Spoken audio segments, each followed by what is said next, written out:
반갑습니다. 우리 친구들 1월 25일 월요일 오늘도 우리가 한 주의 시작을 말씀으로 큐티로 시작했으면 좋겠습니다. 마태복음 6장 19절에서 24절 말씀을 우리 함께 큐티하도록 하겠습니다. 그럼 제가 잠시 기도하고 전사님 기도하고 우리 큐티 나눔하도록 할게요. 기도하겠습니다. 하나님 감사합니다. 오늘도 우리가 한 주의 첫 이 월요일을 하나님의 말씀을 큐티하며 하나님의 말씀을 우리가 또 공부하고 알아가고 배우며 우리 마음 가운데 주님을 주인으로 모시며 살아가기를 소망합니다. 성령 하나님, 이 시간을 통하여 짧은 이 시간이지만 우리가 말씀을 또 듣고 보고 또 말씀에 대하여 묵상하고 생각하며 나아갈 때 이 말씀을 통하여서 하나님께서 우리에게 말씀하시는 것들을 온전히 우리 마음 가운데 잘 새기고 또 깨달을 수 있는 지혜를 허락하여 주옵소서. 성령 하나님 빛을 비춰주셔서 우리 아이들이 이 말씀을 온전히 이해하고 또 온전히 받아들일 수 있도록 은혜를 더하여 주시옵소서. 예수님의 이름으로 기도드립니다. 아멘. 그럼 우리가 오늘의 본문 말씀을 다 같이 3번 천천히 소리 내어서 읽어보도록 하겠습니다. 19절부터 준사님을 따라서 우리 읽어보도록 할게요. 19절입니다. 시작. 너희는 자기를 위해 이 땅에 보물을 쌓아두지 말라. 땅에서는 좀 먹고 녹슬어 못 쓰게 되고 도둑이 들어와 훔쳐가기도 한다. 그러므로 너희를 위해 보물을 하늘에 쌓아두라. 하늘에서는 좀 먹거나 녹슬어 못 쓰게 되는 일도 없고 도둑이 들어 훔쳐가지도 못한다. 내 보물이 있는 곳에 내 마음도 있는 법이다. 눈은 몸의 등불이다. 눈이 좋으면 온몸이 밝을 것이다. 그러나 눈이 나쁘면 온몸이 어두울 것이다. 그러므로 내 속에 있는 빛이 어두우면 그 어둠이 얼마나 심하겠느냐. 아무도 두 주인을 섬기지 못한다. 한쪽을 미워하고 다른 한쪽을 사랑하거나 한쪽을 중히 여기고 다른 한쪽을 무시할 것이다. 너희가 하나님과 재물을 함께 섬길 수 없다. 다시 한번 읽어보도록 하겠습니다. 너희는 자기를 위해 이 땅에 보물을 쌓아두지 말라. 땅에서는 좀 먹고 녹슬어 못 쓰게 되고 도둑이 들어와 훔쳐가기도 한다. 그러므로 너희를 위해 보물을 하늘에 쌓아두라. 하늘에서는 좀 먹거나 녹슬어 못 쓰게 되는 일도 없고 도둑이 들어 훔쳐가지도 못한다. 내 보물이 있는 곳에 내 마음도 있는 법이다. 눈은 몸의 등불이다. 눈이 좋으면 온몸이 밝을 것이다. 그러나 눈이 나쁘면 온몸이 어두울 것이다. 그러므로 내 속에 있는 빛이 어두우면 그 어둠이 얼마나 심하겠느냐. 아무도 두 주인을 섬기지 못한다. 한쪽을 미워하고 다른 한쪽을 사랑하거나 한쪽을 중히 여기고 다른 한쪽을 무시할 것이다. 너희가 하나님과 재물을 함께 섬길 수 없다. 한 번 더 마지막으로 읽어보도록 하겠습니다. 너희는 자기를 위해 이 땅에 보물을 쌓아두지 말라. 땅에서는 좀 먹고 녹슬어 못 쓰게 되고 도둑이 들어와 훔쳐가기도 한다. 그러므로 너희를 위해 보물을 하늘에 쌓아두라. 하늘에서는 좀 먹거나 녹슬어 못 쓰게 되는 일도 없고 도둑이 들어 훔쳐가지도 못한다. 내 보물이 있는 곳에 내 마음도 있는 법이다. 눈은 몸의 등불이다. 눈이 좋으면 온몸이 밝을 것이다. 그러나 눈이 나쁘면 온몸이 어두울 것이다. 그러므로 내 속에 있는 빛이 어두우면 그 어둠이 얼마나 심하겠느냐. 아무도 두 주인을 섬기지 못한다. 한쪽을 미워하고 다른 한쪽을 사랑하거나 한쪽을 중히 여기고 다른 한쪽을 무시할 것이다. 너희가 하나님과 재물을 함께 섬길 수 없다. 아멘. 우리 친구도 오늘 이 말씀을 3번 읽어보면서 이 말씀이 지금 어떤 것에 대한 말씀이라는 것을 좀 한번 스스로 한번 찾아볼 수 있을까요? 계속해서 반복되는 표현이 있는데 바로 보물이다. 보물이라는 것에 대해서 오늘 하나님은 예수님은 우리에게 무엇이 우리의 진정한 보물이 되어야 하는지에 대해서 이 말씀을 통해서 알려주고 있습니다.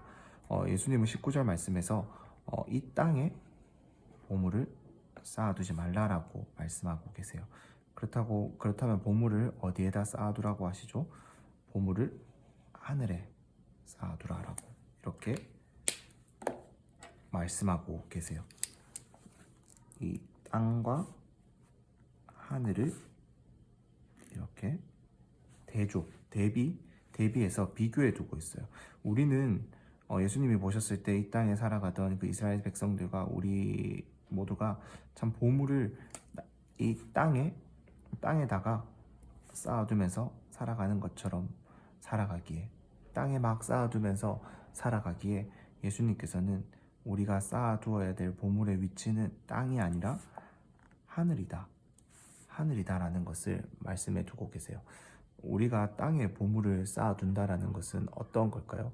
이 땅을 살아가면서 돈을 많이 벌어서 내가 쓰고 싶은 것, 먹고 싶은 것, 또 내가 필요할 때 마음껏 쓸 수 있도록 이 땅 가운데 막 돈을 막 모으는 것, 그것도 땅에다가 보물을 모으는 것이라고 할 수 있을 것 같아요. 또 내가 필요한 것, 내가 좋아하는 것을 막 이 땅 가운데 우리가 살아가면서 그것만을 막 쫓아 살아가고 그것만을 하기 좋아하는 그러한 모습도 바로 이 땅에 보물을 두고 살아가는 모습이다라고 할 수 있을 것 같아요. 그런데 이 땅에다가 보물을 쌓아두지 말라 많은 이유가 뭐라고 지금 예수님께서 설명을 하고 있을까요? 땅에서는 좀 먹고 복스러 못 쓰게 되고 도둑이 들어와 훔쳐가기도 하기 때문이다라고 말하는 거예요. 이것이 우리가 뭐 이런 표현도 있잖아요. 아끼다가 똥 된다. 뭐 이런 표현들도 있는데 이것이 막 뭐 보물을 쌓아두고 내가 필요한 것을 모아두고 막 그렇게 사용하다가 그것을 뭐 못 쓰게 될 것을 예수님께서 우리에게 걱정하셔서 그러니까 쌓아두지 말고 쓰라 뭐 이런 말로 우리에게 하고 있는 것일까요? 그것이 아니다라는 거예요. 21절 말씀에서 이 19절에서 왜 땅에 쌓아두면 안 되는지에 대해서 더 자세하게 설명을 해주고 있습니다. 왜냐하면은 보물이 있는 곳에 뭐가 있다라고 하죠? 바로 마음이 있다라고 해요. 보물이 있는 곳에, 즉 우리가 좋아하는 어떠한 그 대상에 우리의 마음도 그곳에 따라간다라는 거예요. 그런데 그 보물은 무엇을 통해서 우리가 볼 수 있을까요? 바로 23절, 24절에서 그것에 대해서 예수님은 비유로 우리에게 또 설명해 주고 계십니다. 바로 눈에 대해서 얘기를 하고 있어요. 눈이 몸의 등불이다라는 거예요. 눈이 몸의 등불. 왜냐하면은 눈을 통해서 우리는 세상의 많은 것들을 볼 수 있고 그것들을 확인할 수 있고 모양도 알 수 있고 그것이 예쁜지 아름다운지 아니면 어떠한 용도로 쓸 수 있는지 이러한 것들을 우리는 눈을 통해서 확인을 할 수가 있다라는 거예요. 그런데 눈이 좋으면 그렇기 때문에 눈이 좋으면 온몸이 밝을 것이다라는 거예요. 그게 뭐냐면 눈으로 우리가 모든 것을 확인하고 걸어갈 때 길도 확인하고 많은 것들을 확인하면서 이렇게 내 몸이 안전하게 뭔가를 할 수 있고 걸어갈 수 있고 또 밥도 먹을 수 있고 모든 것을 다 할 수 있는 것에 있어서 불편함이 없다라는 거예요. 그런데 만약에 그러한 눈이 우리가 보이지 않는다라고 했을 때, 눈이 잘 보이지 않는다라고 했을 때 우리 삶의 질은 굉장히 나빠지게 될 거예요. 굉장히 우리의 삶은 불편해지고 어려워지게 된다라는 거예요. 그래서 이 눈이 나쁘면은 온몸이 어두울 것이다라고 예수님은 비유하고 있는데 단순히 이 눈, 즉 우리가 보는 것만을 말씀하시는 것이 아니라 이 눈을 통해서 우리가 무엇을 바르게 보아야 하는지를 예수님은 이 말씀을 통해서 우리가 알기를 원하신다라는 거예요. 바로 눈을 통해서 우리는 빛을 보아야 되지만 내 속에 있는 우리는 눈을 통해서 빛, 즉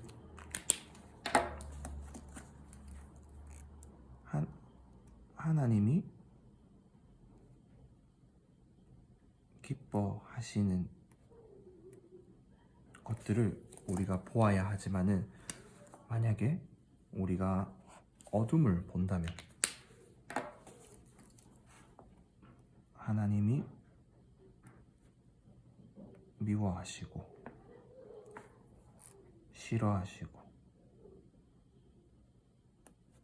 금하신 것들 그런 것들을 보면서 우리가 하나님이 아닌 다른 것들을 계속해서 본다면은 우리의 눈이 계속해서 어두워지고 하나님을 보는 우리의 눈이 어두워져서 하나님을 잘 보지 못하고 하나님을 잘 알아차리지 못하고 그렇게 되면은 결국에는 눈만 어두워지는 것이 아니라 우리의 몸도 우리의 마음도 우리의 생활도 우리의 삶도 무너지고 어두워진다라는 거예요. 즉 하나님을 계속해서 하나님의 말씀을 보지 않고 하나님께서 기뻐하시는 것들을 보지 않고 계속해서 이 땅 가운데서 우리가 좋아하는 것들 우리가 자랑하고 싶은 것들 우리가 갖고 싶은 것들만 보고 하나님을 보지 않고 살아간다면 결국에는 우리가 하나님과 멀어지고 결국 우리의 마음이 있는 곳에 우리의 보물이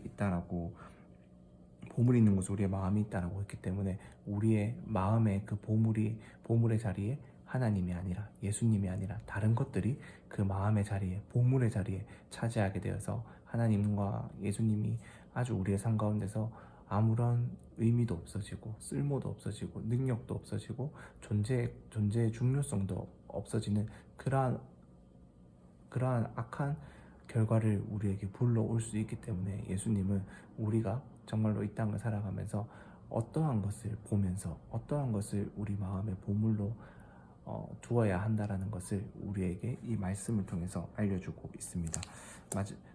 마지막으로 24절에서 이렇게 우리에게 설명하고 있어요. 두 주인을 섬기지 못한대요. 즉, 둘 다를 사랑할 수 없다라는 거예요. 하나님을 사랑하든 재물을 사랑하든 둘 다를 동시에 사랑할 수가 없다라는 거예요. 하나님을 사랑하면서 돈을 사랑할 수 없고 돈을 사랑하면서 하나님을 사랑할 수 없고 우리가 사랑하는 어떠한 것이 있다라면은 그것과 하나님과 동시에 사랑할 수가 없다라는 거예요. 왜냐하면 마음의 최고의 자리는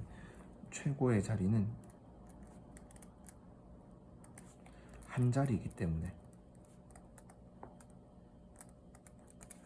그 자리에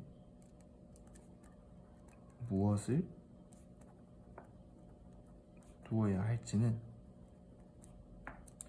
우리가 정말로 이 말씀을 통해서 바르게 깨닫고 오늘 좀 정리를 했으면 좋겠습니다. 사랑하는 친구들, 많은 세상에 친구들이 좋아하는 것들, 우리 친구들이 좋아하는 것들이 참 많을 것 같아요. 뭐 게임이나 아니면 친구나 내가 갖고 싶은 것이나 내가 하고 싶은 것들이 지금 내 마음의 주인이 되어서 그것이 내 마음의 보물이 되어서 그 자리를 이렇게 막 차지하고 그것 가운데 온통 우리의 생각과 우리의 마음을 빼앗게 하고 있을지도 모르겠어요. 하지만 예수님께서는 오늘 우리에게 이렇게 분명하게 말씀하십니다. 보물이 있는 곳에 내 마음도 있다라는 것을요. 우리가 정말로 하나님을 사랑한다라고 말하고 우리가 정말로 하나님을 따라가고 싶다고 닮아가고 싶다라고 우리가 날마다 소망한다면은 우리의 마음의 첫 자리에는 바로 이 하나님이 예수님이 있어야 하는 거예요. 그러기 위해서는 우리 마음의 보물이 무엇인지를 우리가 다시금 정리할 필요가 있습니다. 우리의 마음의 보물은 하나님을 향한 우리의 믿음, 하나님을 향한 우리의 사랑이 되어야 합니다. 그렇기 때문에 사랑하는 친구들, 정말로 내가 마음으로 무엇을 정말로 사랑하고 있는지, 정말로 내가 정말로 갖고 싶은 것은 정말로 하나님의 사랑과 하나님에 대한 믿음인지, 아니면 그저 내가 이 땅을 살아가면서 내가 지금 살아가면서 필요한 그것인지를 한번 스스로가 잘 고민해 볼 수 있는 우리 친구들 될 수 있기를 간절히 소망합니다. 그래서 이 옆에 부분은 여러분 친구들이 한번 스스로 한번 적용해 보면서 이 말씀을 한번 더 다시 한번 정리해 보면 좋을 것 같아요. 그럼 전사님이 기도하고 오늘의 큐티 나눔을 마치도록 하겠습니다. 기도하겠습니다. 하나님 감사합니다. 오늘 이 말씀을 통해서 하나님께서 우리에게 무엇이 정말로 보물이 되어야 하는지를 참 알려주신 것에 대하여 감사합니다. 우리의 보물이 있는 곳에 우리의 마음이 있다라는 이 말씀을 기억하면서 하나님, 우리의 보물이 다른 어떠한 것이 아니라 하나님 당신이 되기를 소망합니다. 그것을 알려주기 위해서 이 땅에 오신 예수님 사랑하고 너무나도 감사합니다. 우리에게 주신 이 말씀을 날마다 배우며 참 하나님, 우리의 눈이 이 땅의 것으로, 우리가 갖고 싶은 것으로, 우리가 하고 싶은 것들로 채워져서 우리의 몸이 점점 더 어두워져 가고 힘들어져 가는 것이 아니라 우리의 눈이 참 빛 대신 주님, 빛 대신 말씀의 이 진리만을 바라보면서 우리의 마음 가운데 하나님을 향한 사랑과 지혜가 가득 차 우리의 보물이 바로 하나님임을 날마다 기억하며 우리의 마음의 그 자리에 하나님을 주인으로, 하나님을 가장 최고의 자리로, 하나님을 가장 1순위로 올려둘 수 있는 우리 친구들 될 수 있도록 은혜를 더하여 주시옵소서. 예수님의 이름으로 기도드립니다. 아멘.